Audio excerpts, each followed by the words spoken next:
산상수훈은 거울 중에 거울입니다.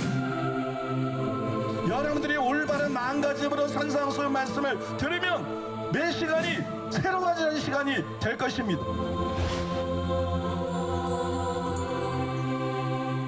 예, 오늘 말씀 제목이 진리와 순종처럼 중요한 것은 없습니다. 굉장히 중요한 제목인데요. 우리가 마태복음 5장 17절에서 20절을 살펴보고 있는데, 예, 오늘 이 말씀은 19절 말씀은 교육의 실태를 그대로 보여주는 말씀이고, 또 우리 자신들의 실상, 우리 자신들의 실태를 그대로 보여주는 말씀이기 때문에 단순한 말씀 같으면서도 굉장히 중요한 말씀이에요. 그래서 집중해서 잘 들어주시기 바라고요. 예수님께서 이 땅에 오셨는데 율법을 폐하러 오시지 않았다 그랬어요. 예수님은 율법을 완전케 하라고 오셨어요. 그래서 율법은 폐해지지 않았습니다. 폐해지지 않았으니까 지켜야 되죠. 그러니까 이 말씀이 보통 중요한 말씀이 아니에요. 그래서 예수님이 19절에서 이렇게 말씀한 거예요. 마태복음 5장 19절. 그러므로 누구든지 이 계명 중에 지극히 작은 것 하나라도 버리고 또 그같이 사람을 가르치는 자는 천국에서 지극히 작다 일컬음을 받을 것이요 누구든지 이를 행하며 가르치는 자는 천국에서 크다 일컬음을 받으리라. 이 말씀은 예수님이 그 의미를 온전히 드러낸 율법의 도덕법에 대해서 지금 말씀하고 있는 거잖아요. 그 중에 지극히 작은 계명도 지켜야 된다. 그래야 천국에서 지극히 작은 자가 되지 않고 큰 자가 될 수 있다. 예수님이 완전케 한 율법 중에서 지극히 작은 거 하나를 버렸어. 지극히 작은 걸 하나를 버리고 그걸 못 지켰어. 그랬더니 그 사람이 누구라고요? 천국에서 제일 작은 자다.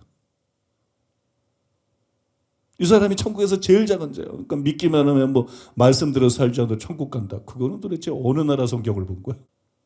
주님이 완전케 하신 계명 중에 지극히 하나를 버리면 그걸 못 지키고 살면 천국에서 제일 작은 자가 돼. 그보다 작은 자는 없어. 믿습니까? 천국에 그보다 작은 자는 없어요. 근데 무슨 뭐 말씀 들어서 살지 않아도 천국 간다는 거야? 그죠? 그러면 지극히 작은 거 하나라도 버리고 그랬어요. 그죠? 예수님이. 그 버리고라는 말이 무슨 뜻일까요? 궁금하지 않나요? 이게 같은 구절에 보면 버리고 가르치는 자, 행하며 가르치는 자. 이게 서로 대조되는 거죠. 그러니까 버리고 가르치는 자, 행하며 가르치는 자. 그러니까 이 문맥에 의하면 버리고의 반대가 뭐예요? 행하고죠. 그죠? 행하며 가르치는 거. 그러니까 버리고가 뭐겠어요? 버린다는 게 하나님 말씀을 범하는 걸 말하는구나. 이렇게 생각할 수가 있겠죠. 응? 많은 사람들이 또 그렇게 이 말씀을 착각하는 것 같아요. 사울왕이 하나님 명령을 안 지켰어요. 아말렉을 진멸하는데 명령을 안 지켰어요. 그랬더니 사무엘이 그걸 뭐라 그래요? 왕이 하나님의 말씀을 버렸으므로 하나님께서도 왕을 버려서 왕이 되지 못하게 했다. 그랬죠. 그죠? 그러니까 하나님 말씀에 불순종한 걸 거기다 보니까 버리고 그랬는데 여기서도 예수님께서 버리고 그러잖아요. 그래서 버리고가 그 말씀을 안 지킨 걸 말하는가 보다. 공동번역 성경이나 이 현대인의 성경에 보니까는 버리고를 뭐라고 보냐면 어기거나 그렇게 번역했어요. 또 세번역 성경에 보니까는 어기고 그렇게 번역했어요. 그래서 버린다는 게 하나님 말씀을 안 지키는 걸 말하는가 보다. 이렇게 착각하기 쉬운데 그건 잘못 생각하는 거예요. 버리고라는 것은 그런 뜻이 아니에요. 왜냐면 이 버리고라는 원어가 뭐냐면 리오라는 단어예요. 리오. 간단하게 얘기해서 취소하다, 폐지하다 그런 뜻입니다. 버렸다는 게 뭐냐? 이걸 폐지해버렸다 그런 뜻입니다. 말씀을 가르치는 자가 이거 안 지켜도 돼. 이거 꼭 이대로 살아야 되는 거 아니야. 이거를 폐해버린다는 거예요. 그걸 지극히 작은 것 중에 하나만 네가 폐하고 잘못 가르쳐도 너는 천국에서 제일 작은 자가 된다는 거야. 이거 굉장히 심각한 얘기인 거예요, 여러분. 예수님이 폐하러 오지 않았는데 목사가 뭐라고 설교하면서 폐하냐는 거예요. 그렇게 안 살아도 천국 간다는 게 이게 폐하는 거거든. 응? 그래서 지극히 작은 계명 중에 하나만 폐해도 너는 천국에서 목사든 뭐 선교사든 너는 천국에서 제일 작은 자가 된다는 거예요. 작은 자. 양영희 교수님도 이렇게 썼어요. 동사 류에인은 17절에 동조고 동사 카타 류에인. 그러니까 이 버리고라는 거는 류에인이고 그 17절에 보면 카타 류에인이라고 하는데 그게 뭐냐면 내가 율법을 폐하러 온 줄로 생각지 말라. 이 폐하되는 게 카타 류에인. 그러니까 이게 동적어거든요. 카타리에인의 의미에 비춰 볼 때 계명을 불순종하다라는 의미보다는 계명을 제쳐두다라는 의미를 갖는 것으로 보인다. 그렇게 말했어요. 그러니까 이거는 단순히 안 지킨다 이런 게 아니라 예수님이 폐하러 오지 않은 걸 감히 목사가 폐한다는 거야. 감히 부흥사가 폐하는 거야. 감히 신학자가 감히 선교사 설교자가 주님이 폐하지 않고 온전케 한 거를 설교하면서 폐해버린다는 거예요. 버리고 가르친다는 건 그걸 말하는 것입니다, 여러분. 그러므로 여러분 19절이 주는 교훈은 크게 두 가지인 것입니다. 하나는 예수님이 완전케 하신 계명에 하나라도 폐하지 말고 그걸 반드시 그대로 가르쳐야 된다. 이게 모든 목사와 설교자들이 명심하고 또 명심해야 된다. 예수님이 폐하지 않은 걸 네가 감히 폐하지 말아라. 예수님이 완전케 한 걸 네가 감히 그중에 지극히 작은 거 하나라도 폐하지 마라. 그럼 너는 천국에서 제일 작은 자가 된다. 믿습니까? 그 바울이 말하잖아요. 내가 진리의 말씀을 옳게 분별하여 부끄러울 것이 없는 일꾼으로 인정된 자로 하나님 앞에 자기를 드리기를 힘쓰라고. 진리를 똑바로 분별할 수 있어야 목사라는 거예요. 믿습니까? 진리를 똑바로 분별할 수 있어야 선교사인 거지. 사역이라는 거는 거기부터 시작해야 되는 거예요. 그러니까 이 말씀 19절 주는 교훈은 예수님이 완전케 하신 계명을 하나도 폐하지 말고 성도들에게 그대로 가르쳐라. 타협하지 말고. 네가 뭔데 더하고 빼고 그러냐. 목사가 할 수 있는 일이 아니라는 거예요. 그러니까 이거 그대로 가르쳐라. 충분히 이해가 되시죠, 그죠? 그 다음에 19절 말씀이 주는 또 하나의 교훈은 뭐냐면요. 예수님이 말씀한 대로 그대로 가르칠 뿐만 아니라 반드시 너부터 지켜라. 반드시 너부터 지켜라. 이게 행하며 가르치는 자가 이런 자는 천국에서 큰 자가 되리라. 이런 자는 천국에서 큰 자가 되지만 그렇지 않은 자는 천국에서 지극히 작은 자가 되리라. 목사든 선교사든. 여러분 하나님 나라가 이런 나라예요. 심판이 이런 거예요. 천국에서 큰 자가 되는 게 쉬운 게 아니. 네가 천국에서 큰 자가 될 수 있는 방법은 딱 하나밖에 없는데 하나님의 계명 중에 지극히 작은 거 하나도 절대로 무시하지 말아라. 하나님의 계명 중에 지극히 작은 거 하나라도 절대 무시하지 말고 반드시 지켜라. 믿습니까? 이런 사람만 천국에서 큰 자가 된다. 큰 계명은 말할 것도 없고 그냥 지극히 작은 계명 하나까지 철두철미하게 지키는 사람 이 자는 천국에서 큰 자가 되리라. 이게 19절이 지금 하고 있는 말씀이에요. 놀라운 말씀이에요, 여러분. 그렇지 않습니까? 그래서 이 두 가지를 여러분들에게 순서대로 설명을 해드리겠습니다. 첫 번째로 따라해 보겠습니다. 예수님의 말씀을 그대로 가르치는 것의 중요성. 예수님의 말씀을 그대로 가르치는 게 얼마나 중요한가. 이 구절은 먼저 그걸 말해주는 거기 때문에 그거에 대해서 설명해 드릴 건데요. 오늘 19절에 보니까 그랬잖아요. 그러므로 누구든지 계명 중에 지극히 작은 거 하나라도 버리고 또 그같이 사람을 가르치는 자는 천국에서 지극히 작다 일컬음을 받을 것이요. 근데 버리고라는 단어가 바로 폐한되는 거 의미라는 걸 이미 배웠잖아요. 그러니까 예수님이 말씀한 그대로 가르치는 거예요. 도널드 헤그너는 이 구절에 대해서 이렇게 썼어요.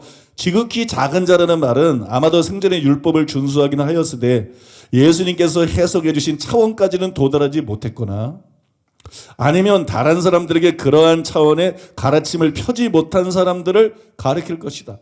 남들에게 가르치는데 예수님께서 완전케 한 그 계명 그대로 살아야 된다고 철두철미하게 가르치지 않고 그중에 어떤 거는 무시하고 가르치고 그중에 어떤 거는 그냥 대수롭지 않게 생각하고 그냥 가르치고 이런 목사와 설교자들은 전부 천국에서 지극히 작은 자가 될 것이다.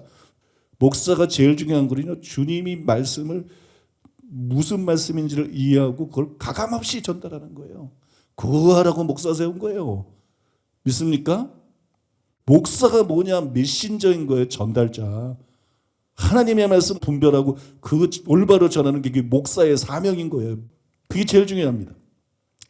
그러므로 천국에서 지극히 작은 자가 되지 않으려면 진리를 옳게 분별하는 게 필수적인 거예요. 진리를 옳게 분별하고 그 다음에 성경대로 가르치는 거. 이게 여러분 목사가 해야 될 제일 중요한 일이라는 거예요. 믿습니까? 이 구절을 이제 더 깊이 좀 이해하기 위해서 먼저 알아야 될 거는 천국에서 지극히 작은 자가 된다 그랬잖아요. 이 말의 의미부터 알아야 돼요. 제가 주석들을 보니까 많은 학자들이 여기서 천국에서 지극히 작은 자가 된다는 것은 천국에 들어가지 못한다는 뜻이다. 그렇게 해석해요? 이게 바른 해석 아니에요. 이게 마이클 윌킨스가 그 이유를 설명을 잘했는데 그가 이렇게 말을 했어요. 작은 자의 서열은 천국에서 배제됨을 시사하는 것으로 취해서는 안 된다. 그러니까 천국에서 지극히 작은 자가 된다는 게 천국 못 따라간다는 그런 뜻으로 이해하면 안 된다. 그렇게 해석하면 안 된다. 왜 그러면 그렇게 해석하면 안 되나? 왜 그 해석이 틀렸나? 다음 구절에서 예수님이 천국의 바깥에 있는 자와 안에 있는 자를 구분하기 때문이다. 20절에 보세요. 너희 의가 서기관과 바리새인보다 낫지 못하면 결단코 천국에 들어가지 못하리라. 서기관과 바리새인보다 의가 나은 자는 천국 들어가고 그렇지 못한 사람은 천국 못 들어가고, 천국에 들어가냐 못 들어가냐는 19절이다라고 있는 게 아니라는 거지. 천국에 들어가냐 못 들어가냐는 20절 말씀이 다루고 있는 것이다. 그리고 19절 말씀은 문자 그대로 천국에서 작은 자가 될 것이냐 큰 자가 될 것이냐 그걸 말하고 있는 건데 왜 이 구절에서 이 천국에서 지극히 작은 자가 된다는 것이 천국에 못 들어가는 거라고 해석을 하느냐. 그런 해석은 잘못됐다. 제대로 본 거예요. 그러므로 천국에서 지극히 작은 자가 된다. 이건 문자 그대로의 의미예요. 천국에서 지극히 작은 자가 된다는 것은 큰 자가 되지 못하고 작은 자가 된다는 그런 의미예요. 한편 저는 이 구절에 근거를 해가지고 저와 같은 목회자들, 저와 같은 목사들, 저와 같은 설교자들, 이 우리 같은 사람 중에서 천국에서 큰 자가 될 사람들은 극소수다. 이 목사들이 정신 차려야 돼. 목사들, 설교자들 중에 목회자들 중에서 천국에서 큰 자가 될 사람은 극소수다. 극소수. 그럼 왜 목회자들 중에 천국에서 큰 자가 될 사람이 극소수냐? 그 이유는요. 오늘 19절이 그걸 보여주는 거예요. 예수님은 계명 중에 지극히 작은 거 하나만 버리고 그걸 폐하고 가르쳐도 너는 천국에서 지극히 작은 자가 된다고 분명히 하늘의 왕이요 심판자이신 예수님이 선언을 하셨는데 너무나 많은 목사들이 예수님이 말씀한 계명 중에 지극히 작은 것이 아니고 그보다 훨씬 큰 계명들을 폐해버리는 거예요. 그냥 오직 믿음, 그냥 뭐 한 번 믿음, 한 번 구원은 영원한 구원, 하나님은 사랑, 뭐 은혜 시대 이래가지고 예수님이 이렇게 살아야 된다, 이렇게 살아야 된다, 이렇게 살지 않으면 지옥 간다. 기껏 산상수훈에서 쭉 말씀하시는데 예수님은 뭐라 그래도 말도 그냥 이걸 다 폐해버리는 거예요. 그런 설교들이 얼마나 많아. 그러면 계명 중에 지극히 작은 거 하나만 폐해도 천국에서 지극히 작은 자가 되는데 이런 목사들은 도대체 천국에서 뭐가 되겠어? 천국에 들어가기나 하겠어? 응? 천국에 들어가겠어요, 여러분? 그래서 예수님이 맹인이 맹인을 인다면 둘 다 지옥 불구덩이에 빠진다고 말한 것이에요. 믿습니까? 그러니까 대부분이 지극히 작은 것이 아니라 21절 이하에서 예수님이 6가지 반제를 통해서 설명하고 있는 그보다 큰 계명들에 대한 주님의 설명을 액면 그대로 믿지를 않아. 성경에 기록된데도 안 믿어. 아버지 뜻대로 한 전에 들으라. 성경이 나오잖아요. 예수님 직접 말씀했잖아요. 근데 목사들이 그렇게 안 믿어. 장로라는 사람들이 그렇게 안 믿어. 기독교인들이 그렇게 안 믿어. 그냥 믿기만 하면 천국 간대. 말씀대로 살든 못 산다. 이게 이단이라니까. 이건 기독교 아니라니까. 예수님의 말씀을 그대로 안 믿어요. 예수님의 말씀을 폐해버려요. 감히. 그 말씀을 하나님의 말씀으로 받아들고 목숨 걸고 지켜야 될 목사와 신자들이 예수님은 뭐라고 말했든 말든 안 믿어. 그 말씀을 폐해버려. 산상수훈 예수님 설교를 다 송두리째 무효로 만들어버리는 거야. 예수님이 폐하지 않은 계명을 설교를 통해서 가르침을 통해서 폐하고 있는 목사들이 이 땅에 부지기수다. 그러니 이런 목사들이 어떻게 천국에서 큰 자가 되겠는가? 예수님 말씀이 진실이라면, 예수님 말씀이 사실이라면 어떻게 목사들이 천국에서 큰 자가 되겠는가? 예를 들어서 예수님은 6계명에 대해서 이렇게 가르치셨어요. 마태복음 5장 21절로 22절. 옛 사람에게 말한 바 살인하지 말라. 누구든지 살인하면 심판을 받게 되리라 하였다는 것을 너희가 들었으나 나는 너희에게 이르노니 형제에게 노하는 자마다 심판을 받게 되고 형제를 대하여 나가라 하는 자는 공회에 잡혀가게 되고 미련한 놈이라 하는 자는 지옥불에 들어가게 되리라. 이게 예수님의 가르침이에요. 살인하지 말라 이 계명을 예수님이 폐하지 않고 완전케 하신 거예요. 이 살인하지 말라는 계명은 지금도 지켜야 돼. 이 말씀의 요구, 이 말씀의 뜻은 이거야. 그러면서 예수님께서 말씀한 거예요. 사람을 죽인 것만 살인이 아니고 노하는 것도 살인이야. 욕하는 것도 살인이야. 형제에게 미련한 놈이라는 자는 지옥불에 들어가게 되리라. 그리고 딱 선언하셨어요. 살인자만 지옥 가는 게 아니야. 걸핏하면 화내고 걸핏하면 진노하고 걸핏하면 욕하고 이런 사람들도 전부 지옥에 던져지는 거예요. 이 예수님의 가르침.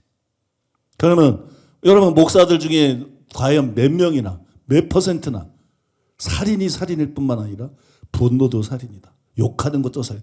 이런 죄를 회개하고 떠나지 않으면 습관적으로 이런 죄를 지으면 이 사람은 지옥불에 던져진다. 이렇게 설교하는 목사가 얼마나 돼. 그러니까 이렇게 설교를 해야 이게 말씀을 버리지 않은 거야. 이 계명을 버리지 않은 거야. 그런데 상습적으로 분노하는 사람도 지옥 간다.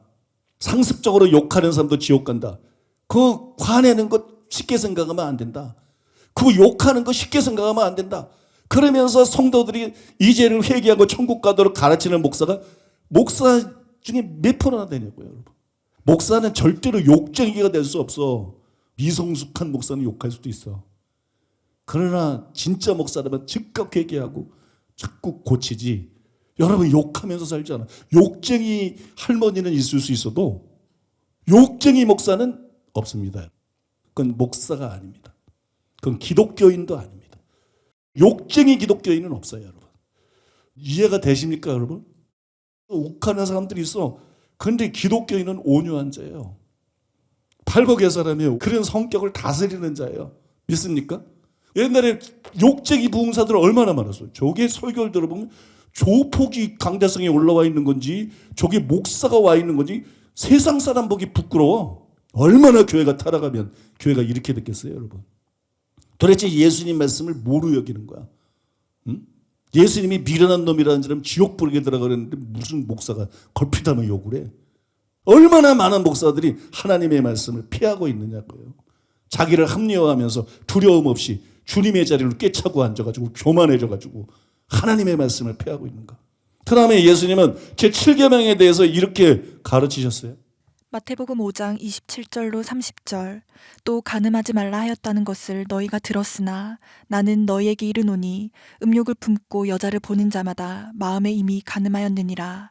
만일 내 오른 눈이 너로 실족하게 하거든 빼어 내버리라. 내 백체 중 하나가 없어지고 온 몸이 지옥에 던져지지 않는 것이 유익하며 또한 만일 내 오른손이 너로 실족하게 하거든 찍어 내버리라. 내 백체 중 하나가 없어지고 온 몸이 지옥에 던져지지 않는 것이 유익하니라. 여러분 여기서 예수님께서 간음하지 말라 이거 안 폐하셨어요. 그 다음에 간음하지 말라는 의미를 다 드러냈는데 그냥 행동으로 간음 안 하면 되는 게 아니라 여자를 보고 음욕 품으면 안 된다. 그러니까 보는 거 조심해야 돼. TV도 보는 거 조심해야 돼. 이쁜 여자들은 또 TV에 나오거든. TV 보면 죄다 그렇게 말해서 무슨 TV 조심해야 될 필요 있어요. 영화 조심해야 돼. 요새 영화는 윤리 도덕이 없어. 인터넷은 더 조심해야 돼. 보는 거 조심해야 돼. 여자를 보고 음욕을 품은 자마다 마음에 간음했다. 그 다음에 내 논의를 범죄케 하거든 빼버려라. 야 이건 뭐 그럴 수 있는 거지. 다 그렇지. 그런 소리 하지 마라. 네 눈이 여자 보고 범죄하고 음란한 마음이 생기면 차라리 눈을 빼버려라. 실제 빼는 얘기는 아니에요. 야 눈 빼는 건 아무것도 아니야. 지옥불에서 영원히 타는 게 무서운 거지. 눈을 빼더라도 지옥은 절대로 가지 말아라. 손을 잘라버리더라도 지옥은 절대로 가지 말아라. 이게 예수님의 엄중한 말씀이에요. 근데 여자를 보고 음욕을 품고 이런 걸 자주 그런 생각을 하고 이런 죄를 회개하고 끊어버리지 않으면 지옥 간다. 이렇게 말하는 목사들은 별로 없어요. 이게 뭐냐? 말씀을 폐하는 거예요. 예수님이 기껏 의미 다 드러내고 경고하신 이 말씀을 목사들이 설교를 통해서 폐하는 거예요. 여러분 대부분 그렇게 목사들이 얼렁뚱땅 설교하지 않습니까?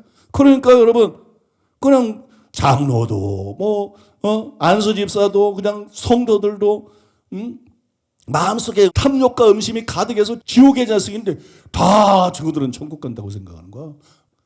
목사가 예수님 말씀 그대로 가르치면 장로가 정신 차릴 텐데 안수 집사가 정신을 차릴 텐데 성도들이 정신 차릴 텐데 목사가 예수님 말씀을 폐해버린 거야. 누가 다 그렇게 이 땅에서 거룩할 수 있겠냐고. 예수 믿으면 예수님이 십자가 피로 다 사줘서 천국 간다고 이런 헛소리를 하는 거예요. 그리고 모든 예수님의 말씀들을 갖다가 무효시켜버린 거야. 무효. 여러분 이게 보통 심각한 게 아니에요. 그러니까 나는 뭐 목사였으니까 나는 큰 교회 목사였으니까 나는 천국에서 큰 자가 됐지. 어림도 없는 얘기입니다, 여러분. 그런 목사들이 천국에 가기도 힘들지만 천국에 간다 그래도 천국에서 지극히 작은 자가 되는 거예요. 여러분, 방금 지적한 이런 잘못된 가르침들, 이런 잘못된 가르침들이 이미 교계에 만연돼 있어요. 교계의 바닥에 퍼져 있어요. 이것은 율법이 폐해졌다는 말의 의미를 오해한 데서 기인한 거. 예수님은 내가 율법이나 선지라 폐하러 온 줄로 생각지 말라, 완전케 하러 왔다 그러는데 바울이 율법을 폐했다는 것은 다른 의미에서 말한 건데 그 말씀의 의미를 오해해버린 거예요. 솔직히 말해서 여러분, 목사들의 상황은 지금 제가 말씀드린 것보다도 훨씬 더 심각합니다. 19절에 그러므로 누구든지 이 계명 중에 지극히 작은 것 하나라도 버리고 또 그같이 사람을 가르치는 자는 천국에서 지극히 작다 일컬음을 받을 것이요, 이렇게 말했어요. 이거는 고린도전서 3장에 나오는 다음 구절들하고 내용이 이렇게 일치되는 내용이에요. 고린도전서 3장 10절로 15절. 내게 주신 하나님의 은혜를 따라 내가 지혜로운 건축자와 같이 터를 닦아두매 다른 이가 그 위에 세우나 그러나 각각 어떻게 그 위에 세울까를 조심할지니라. 이 닦아둔 것 외에 능히 다른 터를 닦아둘 자가 없으니 이 터는 곧 예수 그리스도라. 만일 누구든지 금이나 은이나 보석이나 나무나 풀이나 짚으로 이 터 위에 세우면 각 사람의 공적이 나타날 터인데 그날이 공적을 밝히리니 이는 불로 나타내고 그 불이 각 사람의 공적이 어떠한 것을 시험할 것임이라. 만일 누구든지 그 위에 세운 공적이 그대로 있으면 상을 받고 누구든지 그 공적이 불타면 해를 받으리니 그러나 자신은 구원을 받되 불 가운데서 받은 것 같으리라. 여러분, 성경에 보면 집 짓는 자의 비유가 두 개입니다. 하나는 마태복음 7장에 모래 위에 집 짓는 자, 반석 위에 집 짓는 자. 이거는 성도들을 심판하는 걸 말하는 거예요. 신앙생활을 집 짓는 것에 비교를 한 거예요. 그게 여러분 집 짓는 자의 비유고요.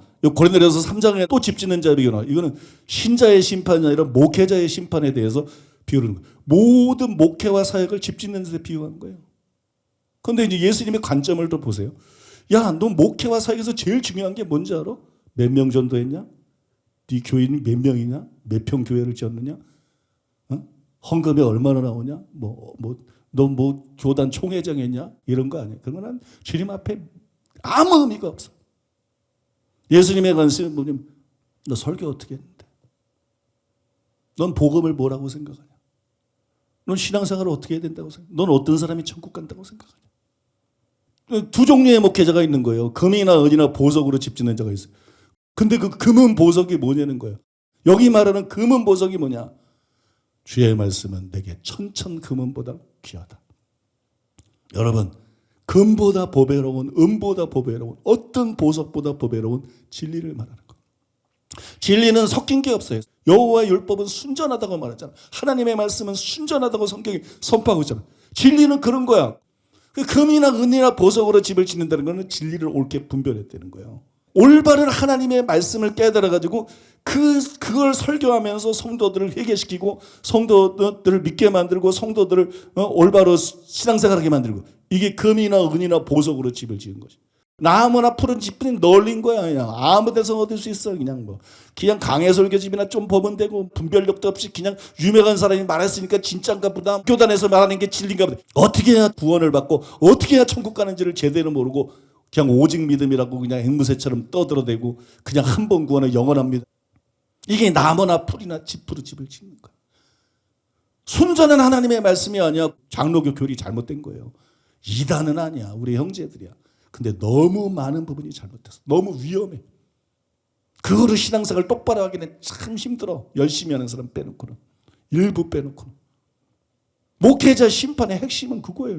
너 뭐 가지고 설교했는데? 그게 금 맞아? 그게 은 맞아? 그게 보석 맞아?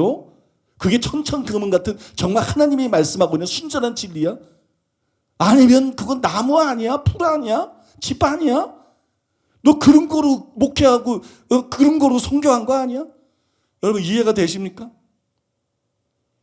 불로서 심판하는데 나무나 풀이나 짚은 다 사라져버리고, 나무나 풀이나 짚 부러지는 사람들은 불 가운데서 얻은 것처럼 겨우 지영원 하나 천국 가가지고 천국에서 제일 작은 자가 된다는 거야. 그러면 여러분들이 이 사람들이 설교 잘못한 것 때문에 얼마나 많은 사람이 지옥 가는데 이 사람은 왜 천국 갑니까? 여러분, 터 위에 집을 세웠다 그랬잖아. 터 위에. 이 사람이 진짜 회개하고 믿은 사람인 거. 말씀은 제대로 몰라서도 적어도 하나님 말씀대로 산 목사들 얘기를 지금 하고 있다는 거예요. 모든 목사들이 천국 간다는 얘기를 하고 있는 게 아니고 자기는 잘 못 깨닫고 잘못 가르쳤지만 그래도 목사라고 주님 사랑하고 그래도 회개하고 그래도 주님 말씀에 순종하고 그런 목사들이 천국에서 작은 자가 된다는 거예요. 불 가운데서 얻은 것처럼 겨우 구원을 받는다는 거예요. 겨우. 그게 여러분 바울이 지금 이 비유를 통해서 하고 있는 말인 거예요, 여러분. 그러나 예수님이 마태복음 5장 21절 이하에서 설명한 것처럼 설교하지 않고 그거를 설교를 통해서 피하는 목사들이 얼마나 지금 위험한 상황에 있는가. 너무너무 위험한 상태인 거예요. 아주 지옥 가기 딱 좋은 상태에 수많은 목사들이 놓여 있는 거예요. 왜? 예수님이 말했잖아요.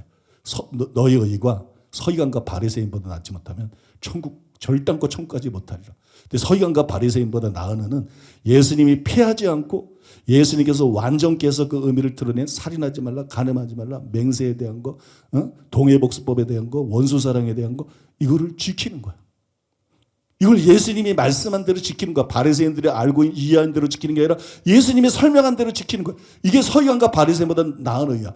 근데 너무나 많은 목사들이 예수님의 이 말씀을 교리적인 편견에 사로잡혀가지고 너무 명백하게 예수님이 말씀했는데 이거를 그대로 안 믿어. 그리고 그 의미대로 가르치지 않고 무시하고 가르쳐가지고 이 말씀을 폐해버려. 이게 얼마나 위험하냐. 영혼들한테만 위험한 게 아니야. 이 목사가 그렇게 안 살아도 된다고 믿는다는 거예요. 이게 지금 한국 교회의 실상입니다. 이게 지금 이 시대 목회자 세계의 실상이에요. 이 목사가 그렇게 안 살아도 된다고 믿어. 이 목사가 꼭 그렇게 살 필요 없어. 화낼 수도 있는 거지. 욕할 수도 있는 거지. 욕하는 게 뭐 어때서 예수 믿으면 구원 받는 거지. 그러니까 욕하는 거 아니에요, 목사들이? 욕쟁이 목사들이? 그러면 여러분 이쁜 여자 보면 능력이 일어날 수도 있는 거지. 무슨 마음이 청결하지 않은 자는 천국을 못 들어가고 안 믿잖아요. 그렇게 살지 않아도 된다고 생각하잖아요. 그러면 그 말씀을 그대로 안 믿는 목사가 그렇게 살아도 된다고 하는 목사가 그 말씀대로 살 사람이 몇 명이나 되겠느냐. 거의 없다는 것입니다. 아주 극히 일부만 말씀을 깨닫지 못해서 이렇게 꼭 살아야 되는 걸 모른다 할지라도 주님 사랑하고 신실하게 기도하고 그런 목사님들이 있어요. 그러나 여러분 얼마나 있겠냐고. 예수님 말씀을 그대로 안 지켜도 천국 갈 줄 아는 사람들은 목사인데도 다 그냥 범하고 살고 교회는 커서 초대형 교회가 됐지만 나중에 주님 앞에 난 널 모른다. 이 불법을 행하는 자 지옥에다 그냥 초대형 교회보다 집어 던져버리는 거지. 유명하거나 말거나 교회가 크거나 말거나. 그게 실제로 영계에서 벌어지고 있는 일이에요. 그게 여러분 심판석에서 끊임없이 지금도 벌어지고 있는 일이에요. 그러니까 여러분 목사들의 상황이 제가 앞에서 말한 것보다도 훨씬 위중하고 훨씬 심각한 거예요. 그들 중에 많은 사람들이 지옥 간다는 겁니다. 이유는 불법을 행했기 때문이에요. 예수만 믿으면 된다고 생각했어. 예수님이 율법을 폐하지 않았다는 거. 우리가 지켜야 될 법이 있다는 거. 그걸 지켜야만 서기관과 바리새인보다 나은 의가 되고 그렇지 않은 사람 전부 지옥 간다는 예수님이 설명한 이거를 깨닫지 못해서 이거를 믿지 못해서 이거를 붙잡지 못해서 이걸 가르치지 못해서 이 말씀을 따라 살지 못해서 그냥 이해가 되지 않아요. 그러니까 목사들이 여러분 많은 사람이 지옥에 갑니다. 옛날에 제가 뉴욕에서 여러 해 전에 밥 존스 목사님을 만났는데 밥 존스 목사님 그 얘기를 하더라고요.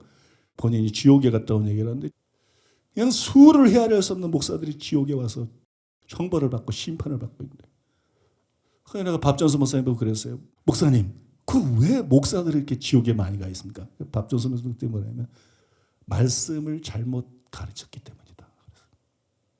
그게 정확한 말입니다. 여러분. 예수님이 폐하지 않은 것을 폐한 거예요. 그걸 삶의 기준으로 삼지 않은 거예요.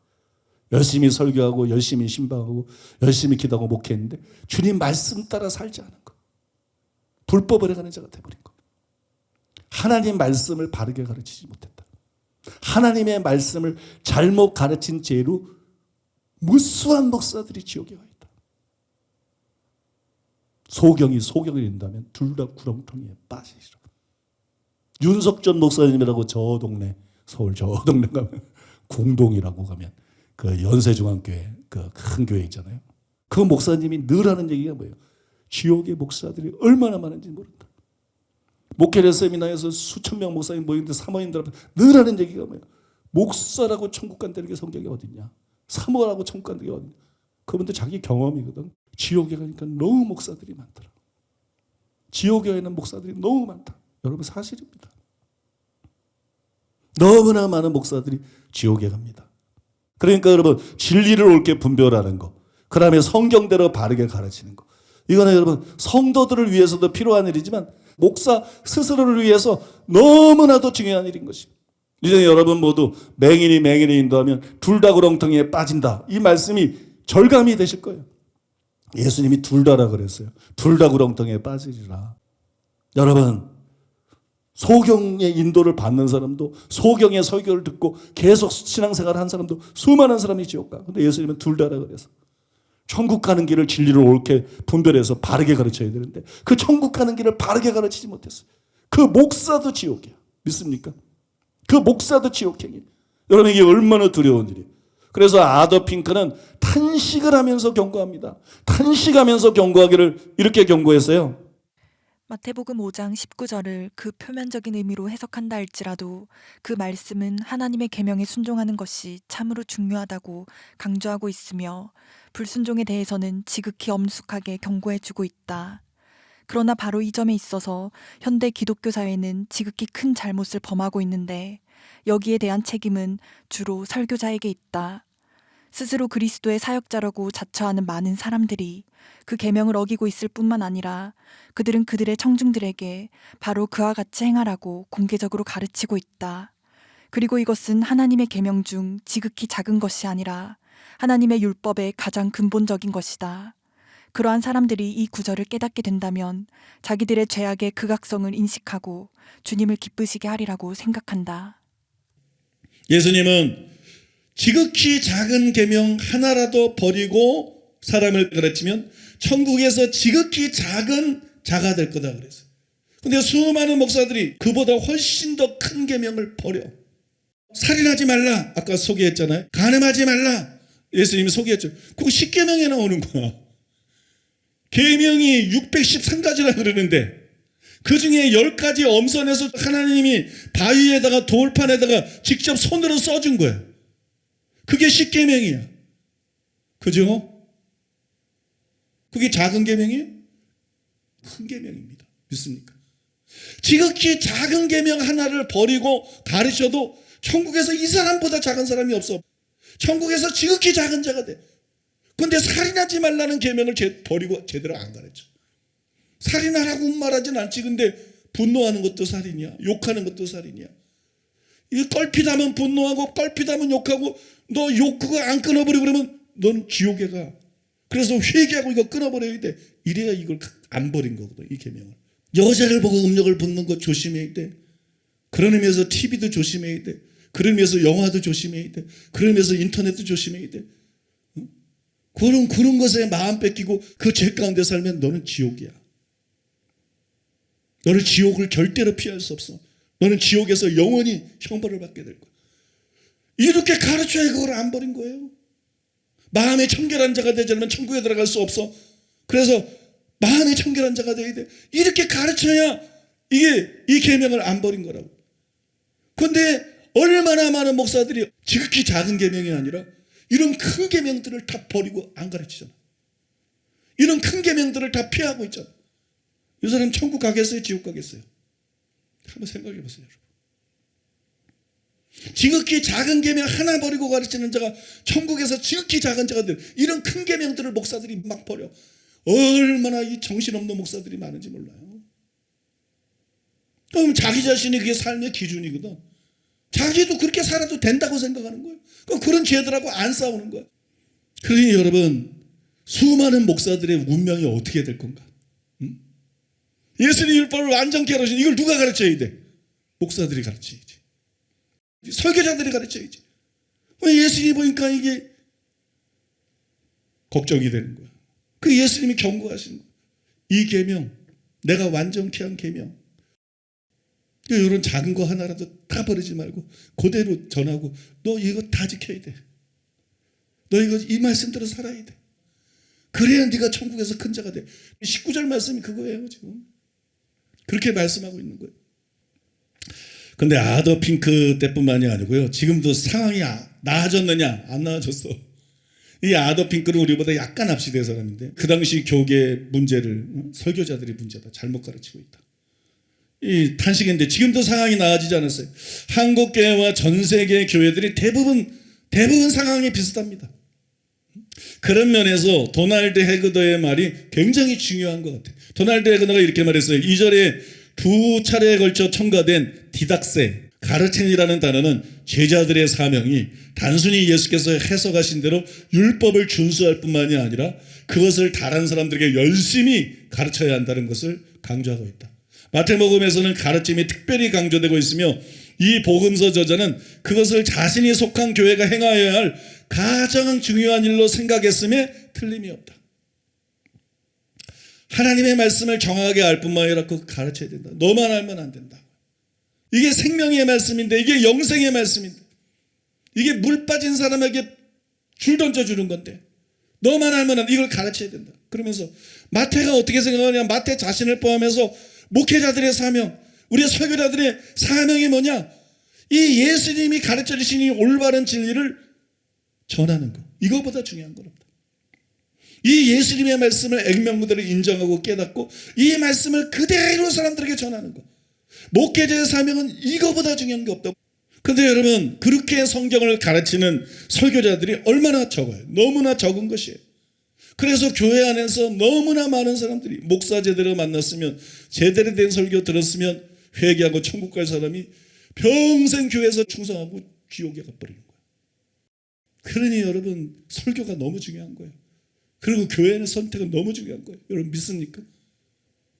교회 안에서 너무나 많은 사람들이 지옥에 가는 거예요. 그래서 성도님들이 나서서 그 일을 해야 된다는 거예요. 이게 지금 목사들에게만 맡겨둘 문제가 아니라는 거예요. 바울이 뭐라 그랬어요? 내가 많은 증인 앞에서 내게 들은 바를 충성된 사람들에게 부탁하라.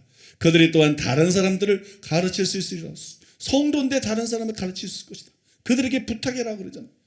히브리서지라도 목회자가 아니라 성도들에게 때가 오래되었으므로 너희가 마땅히 선생이 될 터인데 그러잖아요. 믿은 지 오래됐으면 선생이 돼야 돼. 자기 자녀도 가르쳐야지. 그죠? 부부끼리도 가르쳐야지. 형제끼리도 가르쳐야지.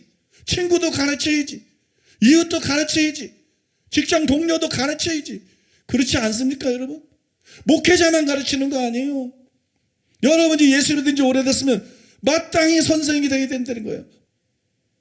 그러니까 여러분들이 목회자가 아니더라도 교회에서 배운 바른 복음과 진리를 기회 있는 대로 다른 사람들하고 나누려는 거예요. 이게 사람을 살리는 거야. 이게 생명줄을 던지는 거야. 믿습니까? 어느 교회를 다니든 진리를 바르게 알고 회개하고 그 사람 천국 가게 하려는 거야. 그 다음에 우리 교회 안 와도 되니까 좀 엉터리 목사들 말고 제대로 회개를 외치고 제대로 거룩을 외치고 제대로 진리를 외치는 그런 교회를 다니게 만들려는 거야. 꼭 우리 교회 안 데리고 와도. 믿습니까? 여러분, 그 사람들에게는 여러분이 복음과 진리를 가르쳐 줄 수 있는 유일한 사람일 수도 있어. 참된 진리를 모르고 그냥 죽을 수도 있다는 거예요. 여러분이 그들에게 복음과 진리를 알려줄 수 있는 그런 유일한 존재일 수도 있다는 거예요. 그래서 사명감을 가지려는 거예요. 여러분이 목사가 아니더라도 사명감을 가져야 된다. 사명감을 가지고 여러분들이 듣고 배운 거를 나눠야 됩니다. 믿습니까? 사명감 가지고 더 열심히 하시기 바랍니다. 그러니까 네 교회도 없고 내 교회도 없고 어떻게 하든지 간에 영혼들을 깨우고 살려가지고 천국 보내는 이 일을 우리가 해야 되는 것이에요. 여러분 믿습니까? 그 일을 해야 될 줄로 믿습니다. 자, 이제 두 번째로 따라해 보겠습니다. 진리를 행하며 가르치는 것의 중요성. 오늘 19절에 보니까 누구든지 이를 행하며 가르치는 자는 천국에서 크다 일컬음을 받으리라 이렇게 기록되어 있어요. 천국에서 큰 자가 되려면 행하며 가르쳐야 된다는 거예요. 이게 특히 목회자들에게 해당되는 말이에요. 교회가 크다고 천국에서 큰 자가 되는 것 절대로 아닙니다. 말씀대로 사는 자가 천국에서 큰 자가 되는 거예요. 크다, 작다 이 개념 자체를 뜯어 고쳐야 돼.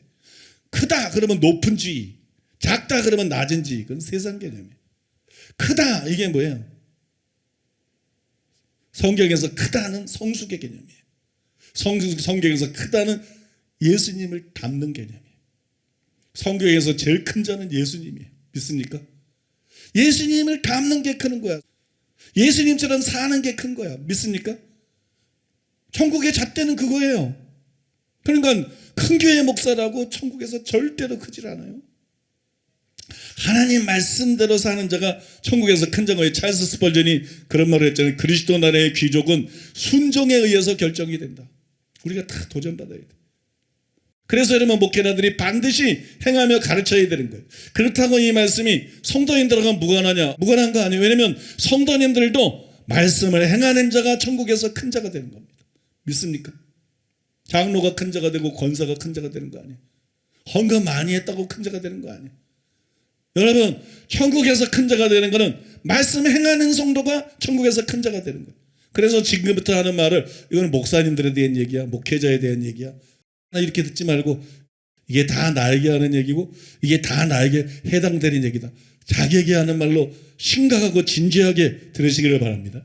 가브리엘 천사를 만나다, 그 책에 보면 롤랜드 본 목사님이 이렇게 말했어요. 저는 이 메시지가 정말로 많은 사람들에게 필요하다고 느꼈습니다.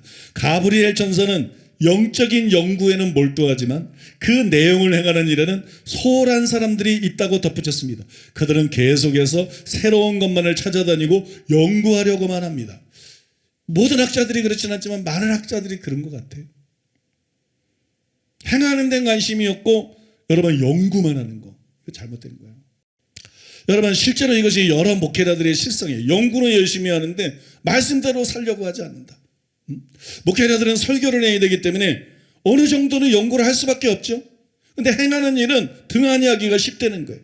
그러나 우리는 설교가 아니라 삶을 통해서 심판을 받는 거예요. 사람들 앞에서 설교할 때는 설교를 통해서 평가받는 것 같지만 우리는 결국 하나님 앞에 가서 설교가 아니라 삶을 통해서 심판을 받게 됩니다. 토마스 하켄피스는 이렇게 썼어요. 심판의 날에 이르러 우리는 세상에서 무엇을 읽었느냐에 대하여 신문당하지 아니하고 무엇을 행하였느냐에 따라서 심판을 받을 것입니다. 그리고 얼마나 훌륭하게 열변을 토했느냐보다는 얼마나 성실하게 신앙적으로 살았느냐에 따라서 심판을 받을 것입니다. 그랬어요. 그러니까 연구만 하지 말고 반드시 행하며 가르쳐야 되는 거예요. 여러분, 목회자들은 자신뿐만이 아니라 양무리들을 위해서 반드시 행하는 자가 되어야 돼. 반드시 행하면서 가르쳐야 돼. 요한복음 17장 19절에 보면 또 그들을 위하여 내가 나를 거룩하게 하오니 이는 그들도 진리로 거룩함을 얻게 하려 함이니이다. 디모데전서 4장 16절에 보니까 내가 내 자신과 가르침을 살펴 이 일을 계속하라. 이것을 행함으로, 여기서 너는 디모데잖아요. 목회자잖아요. 그죠? 디모데에게 내가 가르치는 것을 행해라. 이것을 행함으로 내 자신과 내게 듣는 자를 구원하리라. 그래서 아이젠하워라고 그 미국 대통령 있죠? 아이젠하워가 아주 참 멋진 말을 했는데 이런 말을 했어요. 리더는 앞에서 끌면서 솔선수범을 해야 된다. 짐승은 뒤에서 뭐라도 되지만 사람은 앞에서 인도해야 된다. 짐승은 뒤에서 몰고 가도 되지만 사람은 그런 존재가 아니다. 사람을 인도하려고 그러면 앞에서 솔선수범하면서 나가야 된다. 그래야 사람들이 인정하고 따른다. 그런 사람이 진짜 리더다. 멋진 말 아니에요, 그죠? 또 여러분, 캐서린 쿨만은 이렇게 말했어요. 우리가 알고 있는 것이지만 가르침의 능력이 있는가 아닌가는 그것에 선행하는 행함으로 그 여부가 결정된다. 자신의 삶에서 십계명을 깨트리는 사람이라면 그 사람은 그 계명을 능력 있게 가르치는 것을 절대로 할 수가 없다. 당연한 말이고 옳은 말이에요. 이거는 찰스 스펄전의 경험담에 더 분명하게 나타나 있는데, 찰스 스펄전의 책에 보니까는 자신의 이런 경험담을 기록해놨어요. 나는 한 번은 멘톤이라는 도시에서 조지 뮬러 목사님의 설교를 들을 기회가 있었습니다. 목사님의 설교는 여느 주일학교 교사가 주일학교에서 가르치는 것과 다를 바가 없었습니다. 그러나 나는 그분의 설교보다 감명적이고 제 영혼을 살찌우는 설교를 이제껏 들어본 적이 없습니다. 그분의 설교가 그렇게 훌륭하게 느껴진 이유는 그분의 내면에 있었습니다. 그분을 뵌 모든 사람들은 저 사람은 자기가 믿는 바를 설교할 뿐만 아니라 자기가 실천하는 바를 설교한다라고 스스럼 없이 말했습니다. 나는 그분께서 한 말씀 한 말씀 하실 때마다 나의 마음을 울리는 그분의 영롱한 삶을 보는 듯 했습니다. 그분의 말씀을 듣는 것은 나에게 기쁨이었습니다. 그러나 사실을 말하자면 그분의 설교는 그저 흔히 들을 수 있는 것이었습니다. 그분의 설교가 그토록 힘있게 들린 것은 그분의 성결이라는 힘을 가지고 있었기 때문입니다. 만약 여러분이 하나님의 쓰임받는 사람이 되고자 한다면 우리의 영적 활력은 성결에서 나온다는 사실을 명심해야 할 것입니다. 여러분, 모든 설교자가 명심해야 될 성경 구절이 있는데 에스라 7장 10절이에요. 여러분, 모든 목회자, 모든 설교자가 이거는 아주 마음에 새겨야 돼. 거기 보면 이렇게 기록되어 있어요. 에스라가 여호와의 율법을 연구하여 준행하며 율례와 규례를 이스라엘에게 가르치기로 결심하였더라. 이 여러분, 설교자가 반드시 따라야 될 바라는 우선순위가 뭔지를 보여주고 있어요. 우리는 먼저 여기 말한 것처럼 연구해야 돼. 연구 안 하는 것도 문제야. 이게 제대로 연구하느냐 안 하느냐에 따라서 천지차이입니다. 첫째 연구해야 돼. 그 다음에 이제 연구해서 알게 된 것을 지켜야 돼. 준행해야 돼. 그 다음에 사람들에게 가르쳐야 돼. 절대 여러분 서기관과 바리새인들처럼 말만 하고 행하지 않는 그런 사람이 되면 안 돼요. 듣는 사람에게 무거운 짐을 지우고 자기는 손가락 하나도 까딱하지 않고 말만 하고 행하지 않는, 또 유대인들처럼 다른 사람은 가르치되 자기를 가르치지 않는 그런 사람이 되면 안 돼. 우리는 하나님의 말씀을 연구하고 그 다음에 그 말씀을 반드시 준행해야 돼. 그러고 난 다음에 그 말씀을 가르쳐야 돼. 그게 여러분 진짜 목회입니다. 믿습니까? 근데 현실은 그렇지가 않지. 그렇지 않은 목회자들이 너무 많지. 그게 오히려 일상적이에요. 그래서 아더 핑크는 심지어 목회자들에게 이런 쓴소리를 했어요. 누구든지 이를 행하며 가르치는 자는 천국에서 크다 일컬음을 받으리라. 여기에서 말의 순서를 주목해 보면 행하며 가르치는이라고 되어 있다. 바울이 믿음 안에서 그의 아들에게 내가 내 자신과 가르침을 살펴라고 권고한 것 같이 그리스도께서도 그의 종들에게 생활의 고결함과 교리의 건전함을 요구하고 계신다. 행하는 것과 가르치는 것이 서로 다른 사역자들은 주님을 조롱하며 심히 모여가는 것이 된다.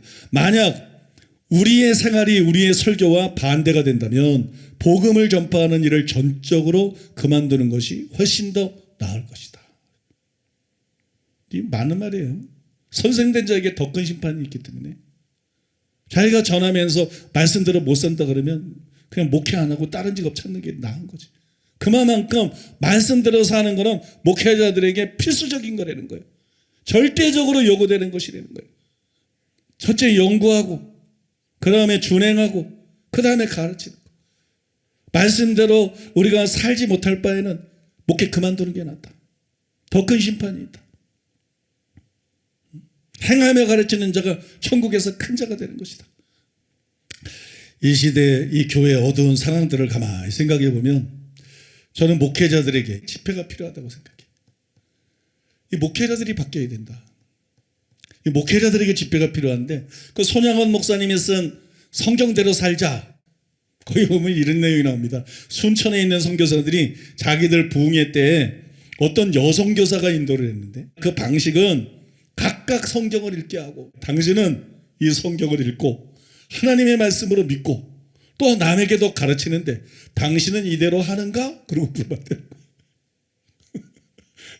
부흥회를 하는데 각각 성경 읽게 하고 당신 이대로 하는가? 선교자들에게 뭐 그래 당신 이대로 사는가? 그러고 막 책망을 했다는 거예요. 독특한 부흥이야. 그랬더니 여러분 거기서 회개하고 큰 부흥이 일어났다. 그게 손양호 목사님 책에 그렇게 나와 있어요. 이런 부흥회가 필요하다고 생각합니다.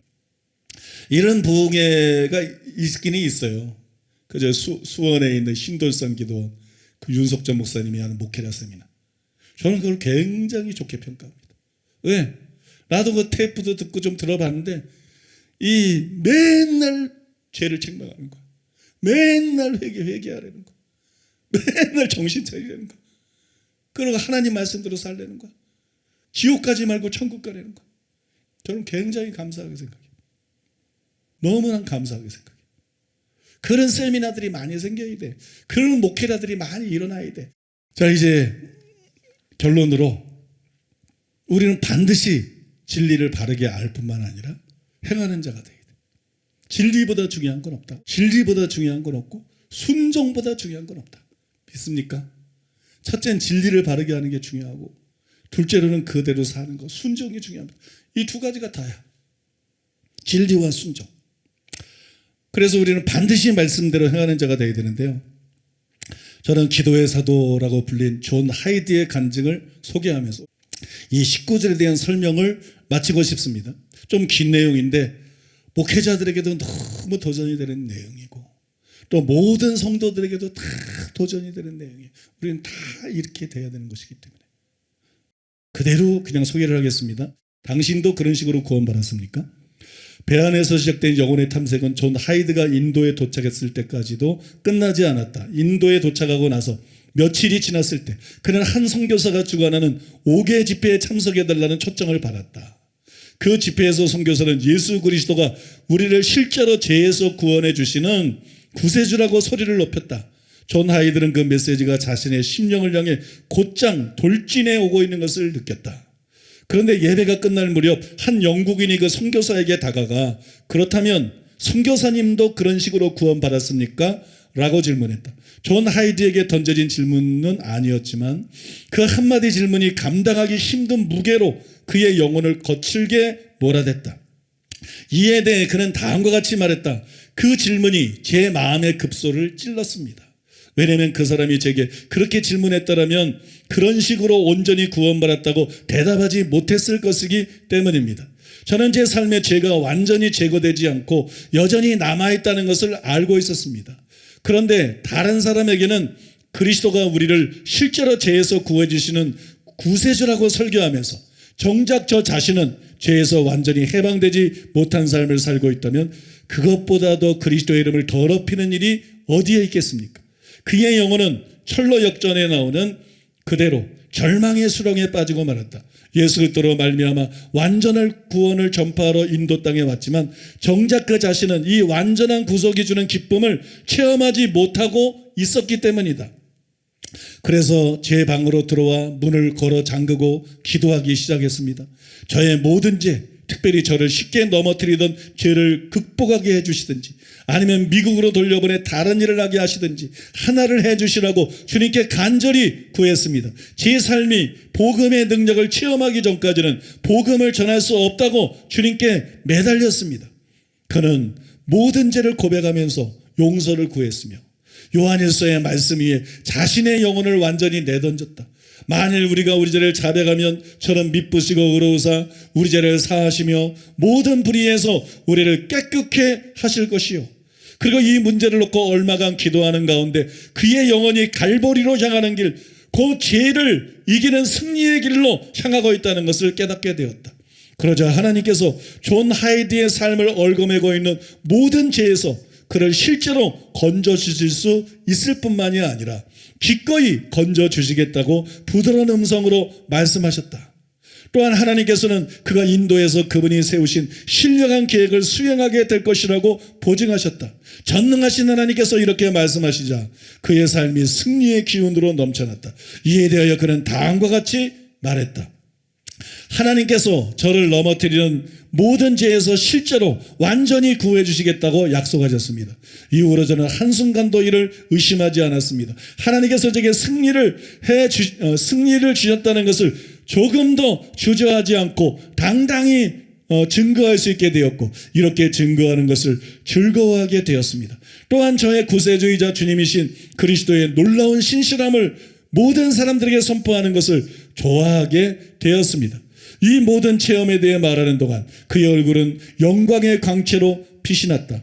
나중에 팽원 존스는 그가 이 모든 것들을 말할 때 표정을 잊을 수가 없습니다. 자신의 죄에 대해서 말할 때 지었던 그 말로 표현하기 어렵고 슬픈 표정과 그리스도의 신실함에 대해서 말할 때 지었던 그 형언하기 어렵게 놀라운 미소를 어찌 잊을 수가 있을까요? 라고 말했다. 이렇게 조나이들은 성령으로 충만해지고 또 죄를 압도하는 심령을 소유하게 된 연후에야 비로소 선교사의 소임을 감당할 준비를 갖추게 되었다. 이런 내용입니다. 정말 우리가 말씀대로 살 수 있는 비결이 뭔가? 설교를 자꾸 듣는 겁니다. 기도보다 설교가 더 중요해요. 설교를 자꾸 듣는 겁니다. 설교를 자꾸 듣고 좋은 책을 자꾸 보는 것. 설교를 듣고 찔림을 받는 것. 책을 읽고 찔림을 받는 것. 나는 설교 들었는데도 안 되는데요. 그럼 2편 들으세요. 2편 들어도 안 되는데요. 그럼 3편 들으세요. 3편 들었는데도 안 되는데요. 그럼 여러분의 심령을 찌르는 설교를 4편 들으세요. 이게 무슨 얘기냐? 이 말씀이 여러분을 찌르면 찌를수록 여러분 속에서 회개의 영이 임하게 돼 있어. 회개의 영이 그냥 임하는 게 아니야. 말씀이 찌르면 찌를수록 회개의 영이 임하게 돼 있어. 그리고 우리의 문제는 뭐예요? 말씀대로 살고 싶어. 말씀대로 살고 싶은데 의지가 박약해. 그죠? 의지 박약이야. 분명히 말씀대로 살기로 결단하고 결심하고 그런데 유혹이 오고 세상에 살다 보면 이 의지가 약해져서 또 넘어가고 쓰러질 때가 많아. 그러니까 결심하는 것 자체가 회의적일 수도 있어요. 근데 여러분, 그 의지를 강하게 하는 게 뭘까요? 그게 말씀입니다. 바로 그 의지를 더 강하게 만드는 게 뭐냐? 계속 말씀을 듣고 말씀의 찔림을 받는 거예요. 말씀의 찔림을 받고 말씀에 도전 받으면 받을수록 이 의지가 점점 강해져. 말씀 듣고 말씀을 깨닫고 나 이 말씀대로 살 거야. 결단하는 거 쉬워. 그런다고 말씀대로 못 살아. 그러면서 나는 왜 이렇게 의지가 박약하지? 그게 말씀을 너무 안 들어서 박약한 거야. 말씀을 한 번밖에 안 들어서. 내 심령을 찌르는 설교를 계속 들으면 들을수록 의지가 강해져. 의지가 강해져. 믿습니까? 한 번 설교를 듣고 죄하고 싸우는 거하고 2번 설교 듣고 죄하고 싸우는 거하고 다릅니다. 2번 설교 듣고 죄하고 싸우는 거하고 3번 설교를 듣고 죄하고 싸우는 거하고 다릅니다. 그러니까 이 양을 조절하면 돼. 왜 안 되지? 안 되면 또 다른 설교를 또 듣고 안 되면 또 다른 설교를 또 듣고 그리고 회개하고 그러면 여러분 의지가 강해지게 돼 있어. 여러분 결단이 진실한 결단이 된다는 거예요. 그 다음에 그런 책들을 계속 읽으라는 거예요. 이게 여러분들이 서기관과 바리새인보다 나은 하늘을 실제로 가질 수 있는 비결입니다. 가장 핵심적인 비결입니다. 실제로 여러분들이 변화될 수 있는, 나아가서 완전에 도달할 수 있는, 그런 완전에 도달해서 하나님 앞에 전혀 다른 차원의 쓰임을 받을 수 있는 그런 비결입니다. 믿습니까? 여러분, 이게 너무너무 중요한 거예요. 그래서 이 말씀 붙잡고 이 시간에 기도하겠습니다.